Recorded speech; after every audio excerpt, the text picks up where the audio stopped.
Class. तो कल हमने शुरू की थी अपनी नई कहानी जो आपके अंतराल पुस्तक में है, अंडे का छिलका।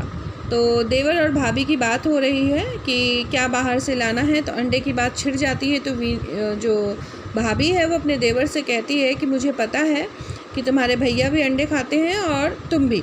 तो जब श्याम कहता है कि कितने अंडे लेकर आने हैं, कुछ मेरे कमरे में भी रखें, तो वीना चौंक जाती है और फिर कहती है अच्छा तो यह बात है, आप अपने कमरे में।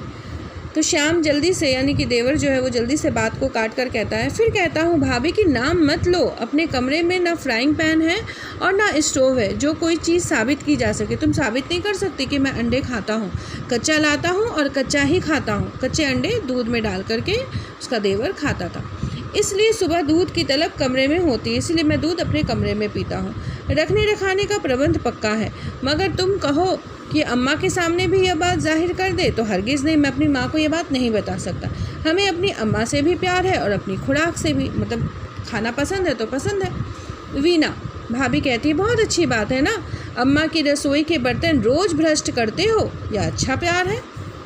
देख लेना कल से तुम्हारा दूध का गिलास अलग ना रखवा दिया तो बोलना, मतलब तुम रसोई का बर्तन जो है उसको भ्रष्ट करते हो क्योंकि माँ इसको गलत मानती है, तो तुम उनके बर्तन को क्यों भ्रष्ट करते हो।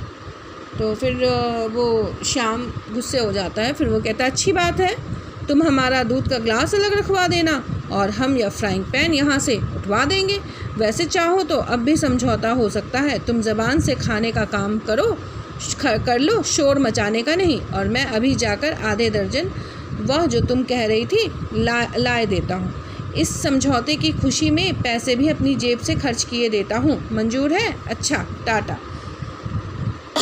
तो श्याम कहता है कि अगर तुम मेरे ग्लास को हटवाओगी ना, दूध का ग्लास, तो मैं तुम्हारे कमरे में जो फ्राइंग पैन रखा है ना जिसमें अंडा बनता है उसे हटवा दूँगा, ठीक है? तो समझौता कर लो भाभी, और जैसे अंडे ला कर दे रहा हूँ अपनी ज़ुबान चलाने से अच्छा उसे खाने का काम करो, पैसे भी अपने लगा दूँगा। फिर यह कहते हुए श्याम जो है वहाँ से चला जाता है, गैलरी की ओर चल देता है। वीना साथ में थोड़ी किशमिश भी ले आना। ओके, तुम इस बीच चाय का पानी रख दो, आते ही एक प्याली चाय पीऊँगा। चला जाता है। वीना खूंटी की ओर जाकर वहाँ टंगे हुए कपड़े उतारने और तहाने लगती है। अब वीना कपड़े उपड़े सरियाने लगती है। वीना मैं भी इस घर में आकर बस यहाँ की ही सी हुई जा रही हूँ, 2 दिन से कपड़े ही प्रेस नहीं किए, तो मुझे लगता है कि मैं भी यहाँ के इन लोगों के जैसी हो गई हूँ, कपड़े प्रेस करना भूल गई। साहब के कपड़ों का यह ढेर तो कभी ठीक ही नहीं होगा। मैं टाइयाँ और कपड़े अब कुर्सियों के पीछे नहीं टांगने देती, इसलिए हर चीज़ खूंटी पर टांग देते हैं। कपड़े उतारते हुए मोजे का एक जोड़ा नीचे जा गिरता है। लो, यह पुराना मोजा भी खूंटी पर लटकाने की चीज़ है। कपड़े संदूक पर रखकर मोजा उठा लेती है। मोजा कुछ भारी सा लगता है, इसलिए उसे हाथ में मलकर देखती है, तो मोजा अजीब सा भारी लगता है वीना को, तो वो देखने लगती है। तो यह बात है, कल और परसों के छिलके साहब ने मोजे में भरकर यहाँ लटका रखे। अंडे के छिलके कहाँ थे? मोजे के अंदर। इनकी यह कैसी आदत है, यह मेरी समझ में नहीं आती। छिलके नाली में डाल दिए जाएं, गंदगी दूर हो, मगर नहीं, हफ्ता भर छिलके इकट्ठे करेंगे, फिर डब्बे में भरकर बाहर ले जाएंगे जैसे किसी के लिए सौगात ले जा रहे हैं। मोजा कोने में डाल देती है, फेंक देती है मोजा इस कोने में, क्योंकि मोजे में अंडे के छिलके रखे थे। अच्छा, शाम के आने तक चाय का पानी तो रख दूँ।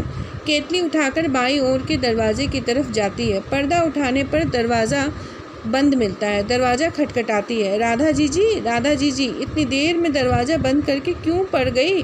ज़रा खोलना, मुझे अंदर नल से पानी लेना है। कुछ क्षणों के बाद दरवाजे की कुंडी खुलती है। क्या बात है जीजी, अभी संझा भी नहीं हुई और तुम दरवाज़ा बंद करके पड़ गई? मैंने सोचा कि कहीं जेठ जी न आ गए हों। तो राधा उसकी ननद है, तो वो कहती है कि इतना शाम भी नहीं हुआ है अभी, आप इतनी शाम नहीं हुई है और आप अपने कमरे का दरवाज़ा बंद कर दिए हो। मुझे तो लगा कि जेठ जी आ गए हैं। हाँ, कमरे में इसीलिए आपने बंद कर दिया क्या? मुझे पानी लेना था। राधा दरवाजे से निकलकर अंगड़ाई लेती है जैसे सचमुच बिस्तर से उठी हो। वो नाटक कर रही थी। राधा, आज दोपहर से ही शरीर कुछ टूट सा रहा था। मैंने कहा कि थोड़ी देर लेट लूँ, फिर उठकर रोटी वोटी का धंधा करना होगा। तो राधा कहती है कि दिन से ही तबीयत अच्छी नहीं लग रही थी, शरीर दर्द कर रहा था, इसलिए मैंने सोचा कि लेट जाती हूँ और थोड़ी देर के बाद उठ कर के रोटी वोटी बनाऊँगी। फिर वीना कहती है लेटने का समय थोड़ी ही है बीबी, बैठो, मैं चाय बना रही हूँ, अभी सब लोग चाय पियेंगे, ये भी दफ्तर से आने वाले ही होंगे। बैठो, मैं उधर से पानी लेकर आती हूँ। अंदर चली जाती है। राधा अनमनी से खड़ी रहती है। क्षण भर बाद अंदर से वीणा के हंसने का स्वर सुनाई देता है। राधा चौंक कर उधर देखती है। क्या बात है वीणा, अपने आप ही हंस रही हो? वीणा एक हाथ में पानी की केतली और दूसरे हाथ में एक किताब लिए हंसती हुई उधर से आती है। हंसने की बात नहीं है जीजी, यह तुम्हारी चंद्रकांता। तो एक किताब मैगज़ीन है चंद्रकांता, उसे उठाती है वीणा और हंसने लगती है। राधा झटपट किताब उसके हाथ से छीनना चाहती है, परंतु वीणा उसे झांसा देकर उसके पास से निकल जाती है। केतली मेज पर रखकर वह किताब पीछे छिपा लेती है। राधा पास आकर किताब उससे छीनने की कोशिश करती है, तो राधा किताब पढ़ रही थी, सो नहीं रही थी। छीना झपटी में नहीं दूंगी जीजी, ऐसे मांग लो तो दे दूंगी, मगर इसमें इस तरह छिपा कर पढ़ने की क्या बात है? मैंने तो चंद्रकांता संतति और भूतनाथ सब पढ़ रखी है। जब हम मिडिल में थी तो स्कूल के पुस्तकालय से लेकर पढ़ी थी। इसमें ऐसा तो कुछ भी नहीं है कि इसे तकिए के नीचे छिपा कर रखा जाए और दरवाजे बंद करके पढ़ा जाए। मतलब ये एक मैगज़ीन ही तो है, और मैंने तो मिडिल क्लास में यानी कि 6-7 क्लास में ही इसे पढ़ लिया था। आप इसे तकिए के नीचे क्यों छिपा कर रखते हो और छिपा कर क्यों पढ़ते हो? दरवाजे बंद करके क्यों पढ़ते हो? बड़ी अजीब सी बात है। तो भाभी जो है वो अपनी ननद से इस तरह से बोलती है। राधा, ना भैया ना, हम माँ जी के सामने ऐसी चीज़ कभी नहीं पढ़ सकते।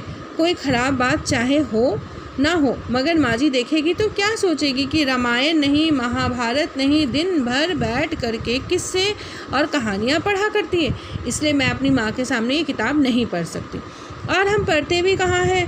हमको तो कौशल्या भाभी ने ज़बरदस्ती दे दी थी, हम तो उठा लाए। नहीं, हम तो ऐसी चीज़ें कभी नहीं पढ़ते।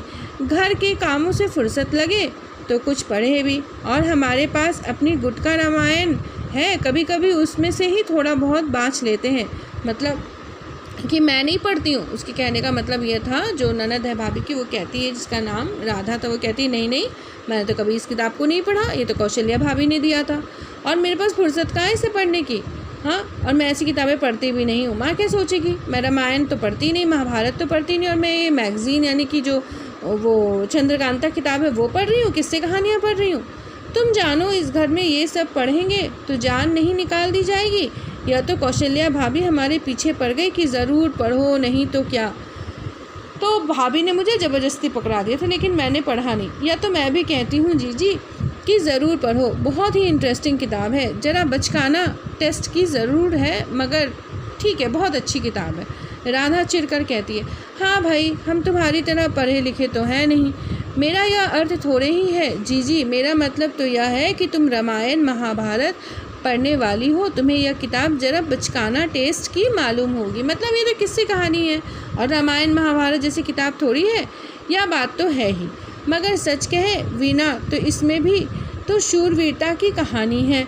जिस तरह भगवान राम सीता के लिए वन वन में मारे फिरते हैं, उसी तरह कुंवर वीरेंद्र सिंह चंद्रकांता के लिए तिलिस्म के अंदर घूमते फिरते हैं।